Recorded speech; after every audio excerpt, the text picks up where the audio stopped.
saya Pamiati, calon guru penggerak Angkatan 6 Kabupaten Purbalingga.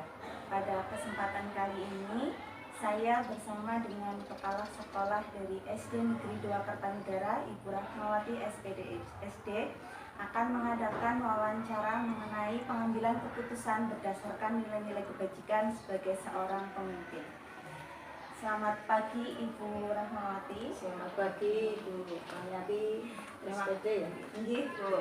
Terima kasih banyak ya Bu atas kesempatan yang sudah diberikan kepada saya untuk pada kegiatan pada pagi hari ini. Saya ingin menimba banyak ilmu dari Ibu selaku kepala sekolah di sini. Ya, sama-sama Ibu. Semoga nanti lancar. Amin, amin. Lancar ini. Baik Bu, mohon maaf sebelumnya minta izin Ibu untuk menyampaikan sedikit profil mengenai Ibu Rahmawati. Baiklah. Assalamualaikum warahmatullahi wabarakatuh. Nama saya Rahmawati, Kepala SD Negeri 2 Kertanegara. Saya diangkat jadi kepala itu tahun 2017, 31 Mei 2017. Terus kalau menjadi guru sudah lama Bu. Oh baik. Itu 1 Juni 1982. Jadi sudah ya baru beberapa tahun sih ini menjadi kepala sekolah. Terima kasih banyak Ibu. Untuk mempersingkat waktu Ibu, langsung saja saya sampaikan di sini ada beberapa pertanyaan mengenai bagaimana Ibu selaku kepala sekolah menghadapi mungkin kasus-kasus yang pernah terjadi di sekolah ini. Baik Bu, untuk yang pertama ya Bu, mungkin selama ini Ibu Rahmawati pernah mengalami beberapa kasus yang terjadi di SD 2 Kertanegara ini. Lah menurut Ibu sendiri, bagaimana cara Ibu mengidentifikasi atau mungkin menganalisis kasus-kasus yang terjadi di sini? Apakah itu merupakan suatu dilema etika atau mungkin itu ternyata merupakan rujukan moral? Baiklah, akan saya jawab. Apabila ada kasus cara mengidentifikasi itu saya lebih dahulu harus mengetahui definisi dulu apa itu dilema etika dan apa itu rujukan moral ya. Setelah tahu nanti saya identifikasikan, oh ini yang termasuk dilema etika, ini yang termasuk rujukan moral, seperti itu. Jadi di definisi dulu lah. Berarti Ibu tentukan dulu mungkin definisi yang paling tepat. tepat. Ini berarti ini termasuk dilema etika. Nanti saya baru menganalisis kasus-kasus tersebut. Seperti itu. Kalau nggak tahu definisinya kan apa itu? Ya contohnya begini, dilema etika kan antara benar dengan benar. Kalau rujukan moral itu benar dengan salah itu seperti itu loh. Berarti saya rangkum Ibu, berarti Ibu cari definisi yang terbaik dulu, baru dianalisis kasusnya mana yang merupakan rujukan moral diputuskan sebelum ditangani seperti itu. Baik Bu. Kemudian Bu, bagaimana Ibu menjalankan pengambilan keputusan di sekolah Bu, terutama untuk kasus-kasus yang tadi benar dengan benar atau kedua permasalahan itu tuh sama-sama merupakan terdiri dari nilai kebajikan yang dimana Ibu tuh harus mengambil keputusan akan kasus tersebut. Baiklah, ini akan saya mencoba menjawabnya. Jadi cara ini ya dengan mempertimbangkan itu cinta dan kasih sayang, kemudian kebenaran, nilai-nilai kebenaran itu, terus nilai keadilan, nilai kebebasan, persatuan, toleransi, tanggung jawab dan penghargaan akan hidup. Jadi itu pertimbangannya seperti itu. ambil, oh ini dilematika, saya mencari dengan cara mempertimbangkan nilai-nilai tersebut. Berarti ibu pertimbangkan dulu nilai-nilai kebajikannya untuk memutuskan perkara yang terjadi. Jadi tidak asal, maksudnya kan nanti apakah nanti baik atau tidak, atau nanti menimbulkan masalah di kedepannya baik untuk diri saya maupun orang tersebut. Jadi sama-sama baiklah, sama-sama enak seperti ini. Berarti nanti keputusan yang dijalankan itu baik untuk kedua belah pihak dengan mempertimbangkan nilai-nilai yang ada itu. Terima kasih. Nah, kemudian setelah tadi ibu mempertimbangkan nilai-nilai kebajikan untuk menganalisis kasus yang terjadi, kemudian sampai dengan nanti untuk sebagai pertimbangan. Nah, itu langkah-langkah yang ibu lakukan. Langkah-langkah yang ibu lakukan untuk sampai dengan mengambil keputusannya itu seperti apa? Baiklah, langkah-langkah yang saya ambil nanti itu ada 9 dulu. Oh baik, Ya, ada 9.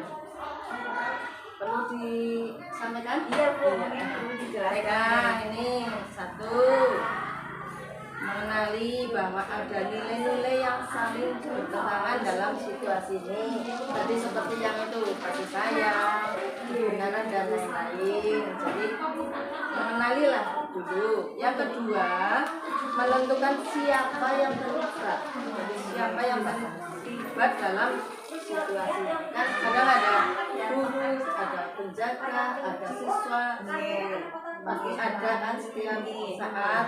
Jadi menentukanlah siapa yang terlibat.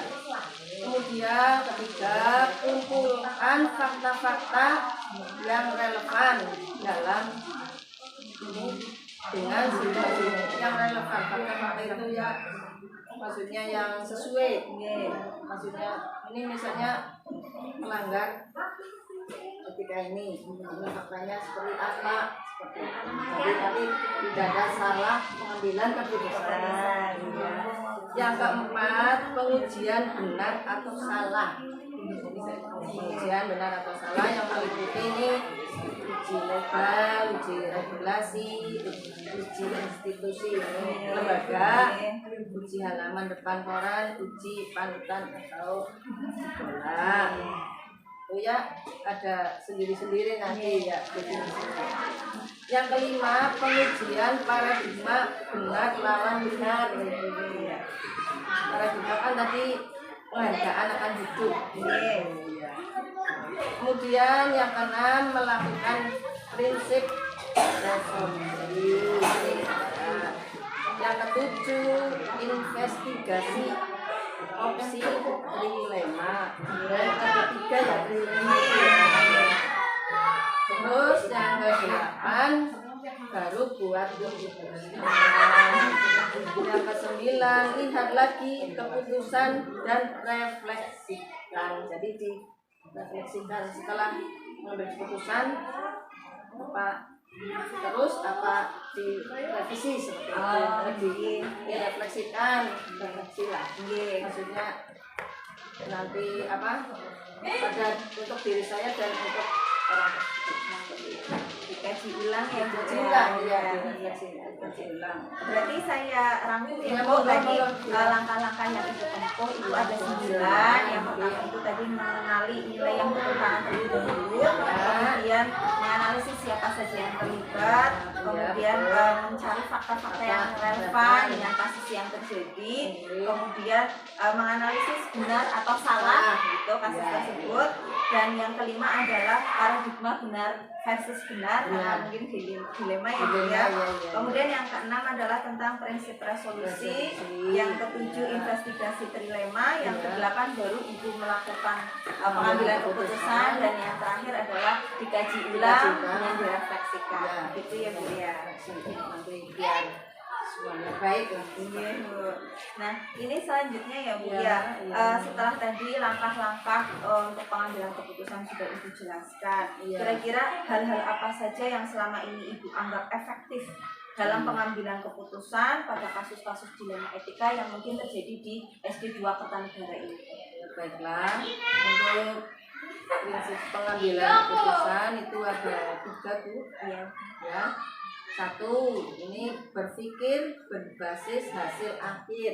Jadi kita nanti hasil akhirnya seperti apa? Jadi berpikir berbasis hasil akhir ditentukan dengan konsekuensi atau hasil dari suatu tindakan. Itu yang harus hati-hati Bu. Iya.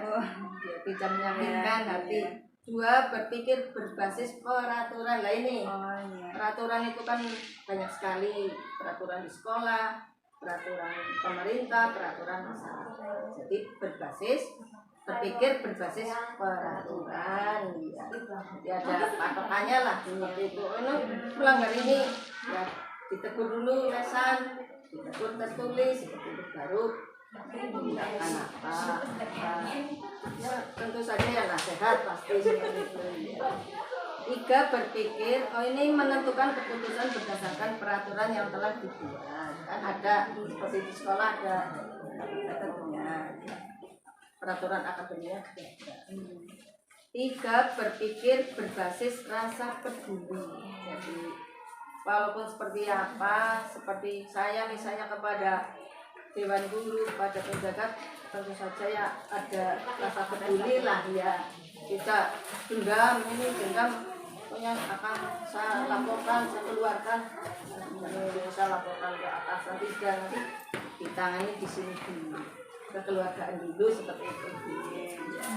Jadi prinsipnya ya lakukan kepada orang lain seperti yang Anda ingin mereka lakukan kepada saya.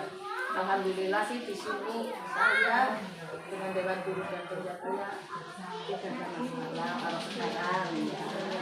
Jadi seperti itu masalah dibimbing dulu lah dengan rasa peduli seperti itu Bu.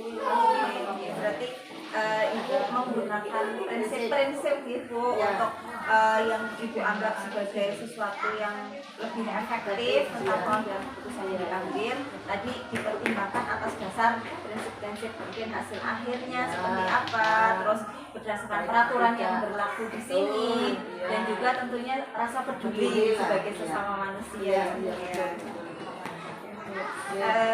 Dan selanjutnya nih Bu, dalam pengambilan keputusan atas permasalahan yang pernah Ibu alami di sekolah ini, mungkin itu kan pernah Ibu mengalami tantangan-tantangan terkait pengambilan keputusan tersebut. Nah, kira-kira tantangan apa yang Ibu alami saat Ibu harus menghadapi sebuah kasus dan harus ada keputusan atas kasus tersebut? Ini untuk tantangannya ini biasanya seperti ini, adanya paradigma yang terjadi kehidupan. Contohnya begini, individu lawan masyarakat, kan itu tantangan. Ini individu, ini masyarakat, terus rasa keadilan lawan rasa kasihan. Jadi supaya adil seperti ini, tapi kasihan. Secara individu ini bersalah harus begini, tapi masyarakat kebenaran lawan kesetiaan. Mungkin ini berbuat tidak benar, tapi dia orang yang setia, baginya begitu kan juga harus dipikirkan itu jangka pendek melawan jangka panjang. Mungkin saya memutuskan ini seperti ini secara jangka pendek, ternyata secara jangka panjang merugikan orang tersebut. Jadi kan harus dipikirkan seperti itu.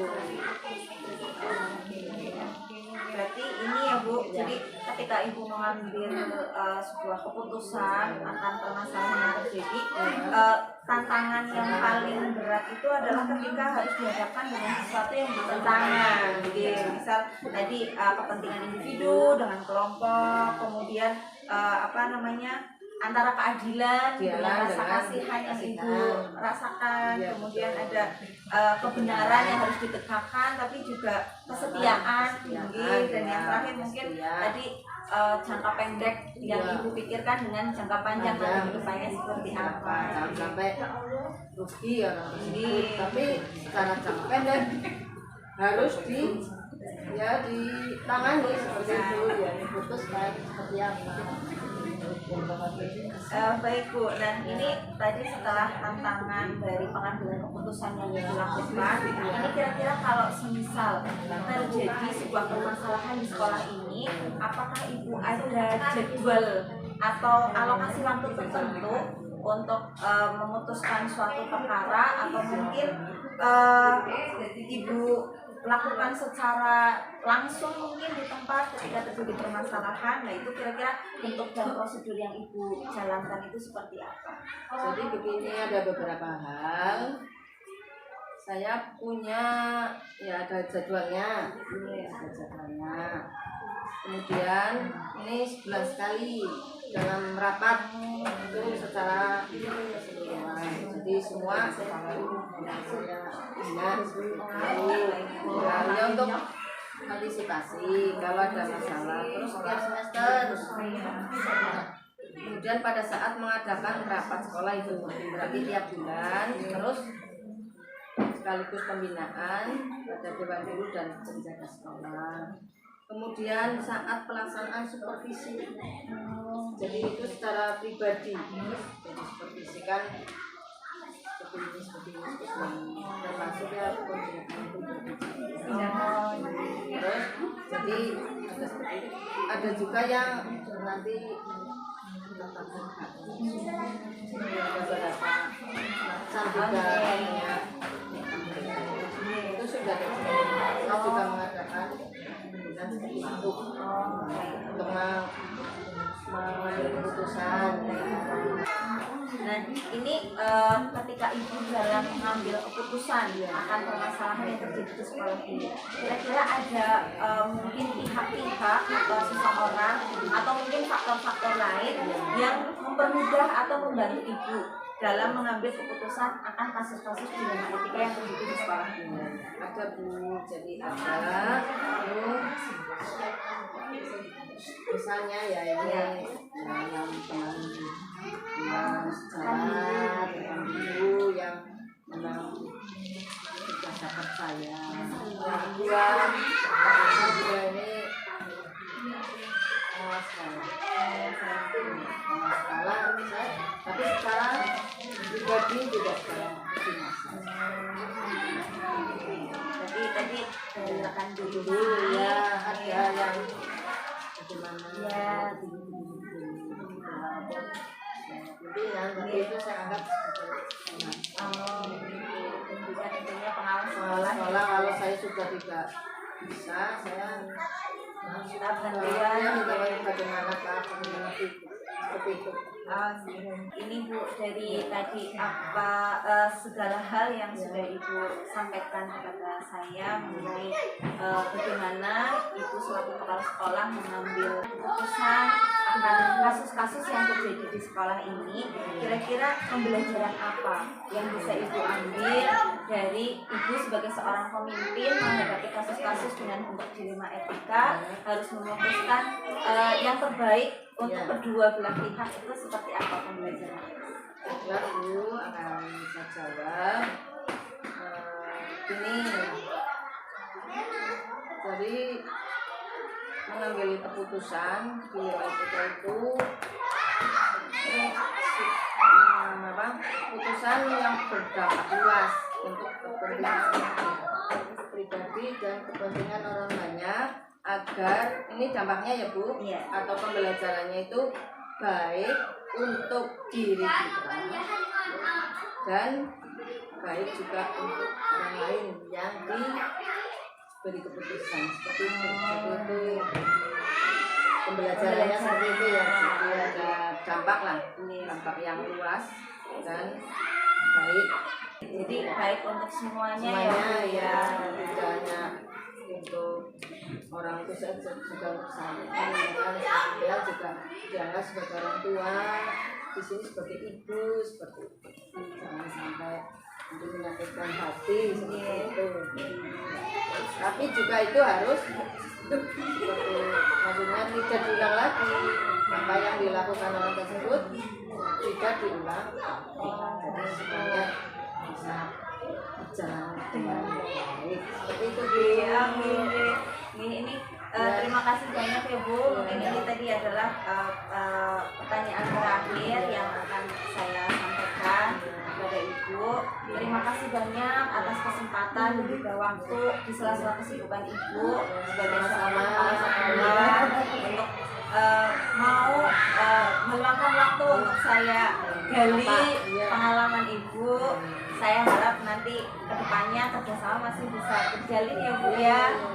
Saya butuh banyak belajar dari Ibu selaku kepala sekolah yang sudah terhitung lama di dunia pendidikan. Demikian wawancara dengan Ibu Kepala SD Negeri 2 Kertanegara, Ibu Rahmawati SPD. Saya cukupkan. Wassalamualaikum warahmatullahi wabarakatuh.